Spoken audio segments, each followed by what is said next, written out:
Hey guys, it's Mystic here, bringing you a review on the M4A1 CQBR, which I got out of a grey hisec case recently. And as you can see, I've just started showing the footage partway through this game because it's we won it for quite a while. So I'll show part of the footage, and then I'm going to jump to a different game. The M4A1 CQBR actually is a really good gun.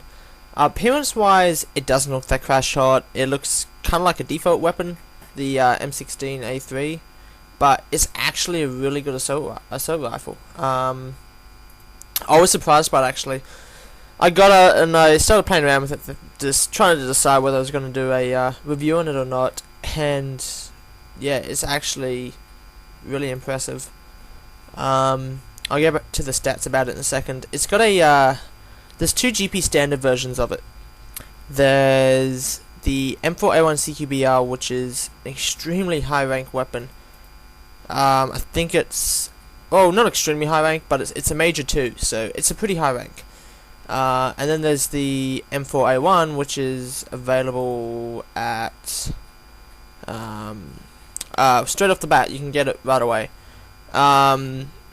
It has two other variants, which is the NX Standard, the M4A1 Desert Warrior, and of course the NX Rare, the M4A1 SOP mod, which people believe is the best version of the gun.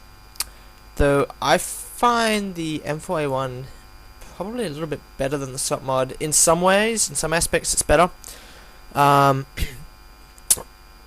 think it is, even though the accuracy on the M4A1 is 80 on all the M4A1s, it's got 80 accuracy. I think the accuracy on the CQBR is a little better than the accuracy on the SOP mod, but the recoil on the SOP mod is 1 less. It's 63, whereas on the M4A1 CQBR the recoil is 62, and on the GP standard, the first one you can get, the M4A1, it's 64 recoil.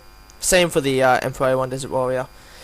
In fact, there's actually no difference between the GP standard and the NX standard Desert Warrior M4A1. They are both exactly the same, except the Desert Warrior looks a lot cooler. The SOP mod also has the built-in iTech scope and silencer on it, so that improves the accuracy somewhat, some people believe anyway. They all have the same rate of fire, which is 74, so it's pretty fast fire rate. As you can see, it's great for getting headshots. I haven't tried putting a scope on this one just yet, and it expired before I got a chance, but you can tap it at long range and it will hit the enemy. It's definitely a gun you can tap fire for long distances, similar to a G36. The portability is 60, 65 on the CQBR, 60 on the Desert Warrior and the normal M4A1, and it's 66 on the SOP mod. So the SOP mod's the fastest with portability, but I actually found the portability on the CQBR was quite heavy, even with speed gear. And kill steal. So yeah, it is kind of a heavy gun. It's not a gun I would use as a primary weapon. I wouldn't recommend it for primary. Don't go, again, it's not a gun that you want to go and try to get from a grey hisec, because there are better stuff you can get. It doesn't look that fancy, so if you want a gun for looks, definitely go with the SOP mod or a Desert Warrior. So try and get a missed-end weapon. I've actually never gotten a SOP mod from a missed-end crate, and I've opened probably 120 in the last couple of months, and I've gotten pretty much everything but a SOP mod. There's a NX Rare review coming on Friday, and it's a it's a FEMIS G2 SE, which I got from the missed-end crate, which you would have seen on Monday's video, the AA12 review. Yeah, there's not too much to really talk about. It is a gun you could camp with, because you can tap fire at long range. Again, I didn't try putting a scope on it, so if you guys wanted to see some scope footage of it, but I didn't actually put one on. I really couldn't actually afford to put one on. I haven't got much GP on my noob account. and I was getting raped in this game. It was like my first or second game of the day. Actually, something strange happened. After this game, actually no, it's just before this game, it expired, and I went into another game thinking, oh crap, alright, I'll do a UMP review. Of course, my friend Tim gifted me a UMP, and then finished that game, came out, went into my inbox, and my inventory, sorry, and it was still there for 0 hours, so I equipped it again. And I got about 4 games out of it, and then it expired, and it hasn't come back a third time. So, I got a second win with the gun, so it was kind of strange. Yeah, as you can see, I've just cut to a more footage. This was a clan members versus clan members. It was a 3v3, or backlash clan. And it was a pretty good game. It was actually a really tight game. I don't think we got more than... either team got more than 2 kills above the others in the final score. We pretty much maintained a constant score on each side. You will see some long distance tap firing, I think, in this game. I'm not sure. I don't think it was in the... oh no, it was in the last game, I think. I tap fired someone.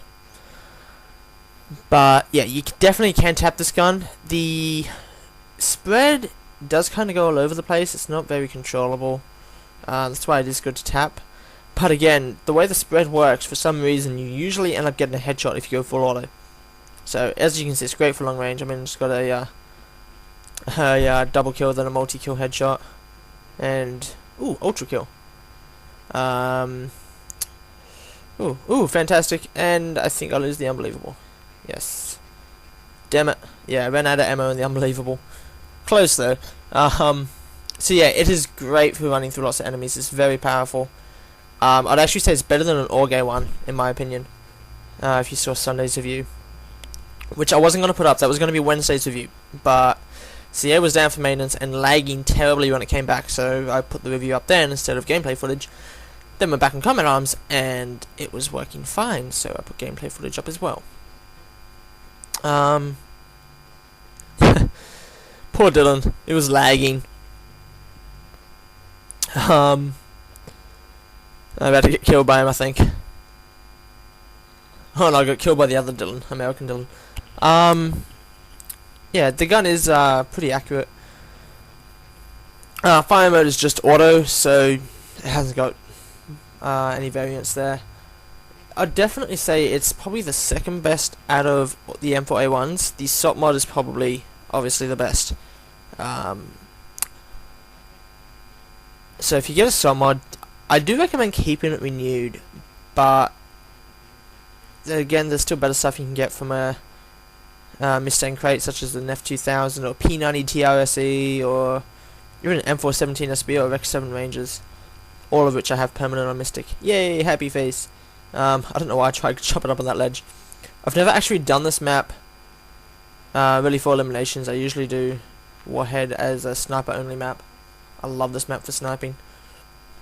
So we're all kind of a bit disorientated. We didn't know where anyone was spawning, so it was kind of confusing. And and Tim just shot me back, bastard. I think we've got another 3 or 4 minutes of gameplay footage, but yes. Make sure you go and check out the AA12 review. I just did a small game with that one because I'm not very good with shotguns, I'll admit. It's not really my strong point. Snipers and SMGs are more my thing. But oh, poor Dylan, he's trying to hide. Yeah, as I said, this is definitely a gun you can camp with. You can rush with it. Ooh, I can't remember. I might have put an extended clip on it. I can't remember whether I did or not. If I didn't, I do recommend putting on an extended clip too, because you go through it quite fast. It's got a 74 fire rate, so it is fast. What was I talking about before I got back on topic? I was off topic talking about something. Oh no, here's where the tap firing comes in, I think. I camped up here and waited for someone to show you guys what it's like at long distance. But yeah, see, tap it, and it is about a 5-6 hit kill, but it's pretty fast. Very easy to tap. It's very accurate on the tapping. I really can't remember what I was talking about before. Something about an AA-12? No, that was earlier. Sniping on this map? No. Oh, well, it doesn't matter. I can't really comment on how the Desert Warrior compares to this because I've never used it. I might do a Desert Warrior review next Monday. Might. We'll see how that goes. Remember that on Sundays I do gameplay footage. On Mondays, NX reviews.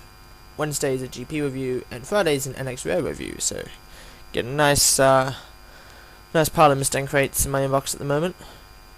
My cheap ass friends keep gifting me GP weapons, telling me to review them. So, GP things, I might do 2 GP reviews on a Wednesday, I'm not sure. It depends what kind of mood I'm in, and how tired I am after work. I don't think I get many more accolades in this game, it's about to end anyway. But, yeah, definitely the Stop mod is probably the best M4A1. It does have the most damage of 40, so... And it is faster with 66 portability, but only by 1. CQBR though is good, so if you are high enough rank to get it, I do recommend using it. Give it a try, see how you go with it. It will take a bit of getting used to, because as soon as I started using it, I'm like expecting it to be a shit gun, like the was it the K7? Yes, the K7, the really horrible SMG that I reviewed. I was expecting it to be really bad, and I was actually surprised. And it took me a while to learn what the gun was capable of. And you just gotta remember too, you're only as good as your guns permit you to be. So you could be a really excellent sniper and think you're really pro at combat arms, but if you don't know how to use an assault rifle or even a sniper like an M200 ghillie, then you're gonna suck with it, because you have to know how your gun works. Double kill. Ah, Tim, you stole my multi-kill, you bastard. I think we actually win this game, and they have like, it was like 49 to 50 or something. It was so close. I think that was my last kill. Yeah, we're on 49, they're on 47. And they're like, oh, Izzy, it's down to you. And I think we're about to win it now. Anyways, guys, I hope you enjoyed the review. Stay tuned for the in a nutshell. And see you next time.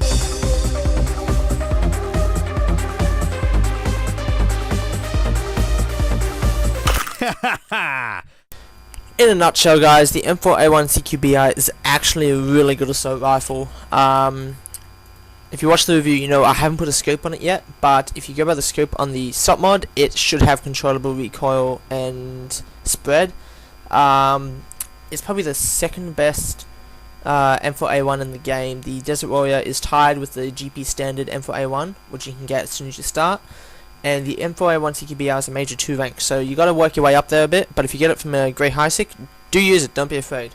It will actually surprise you what it's capable of.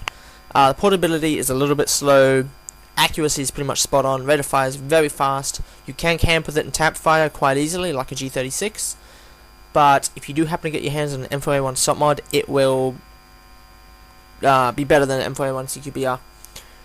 Anyways, guys, I hope you enjoyed the review, and I shall catch you on Friday for the NX Rare review on a famous G2 SE.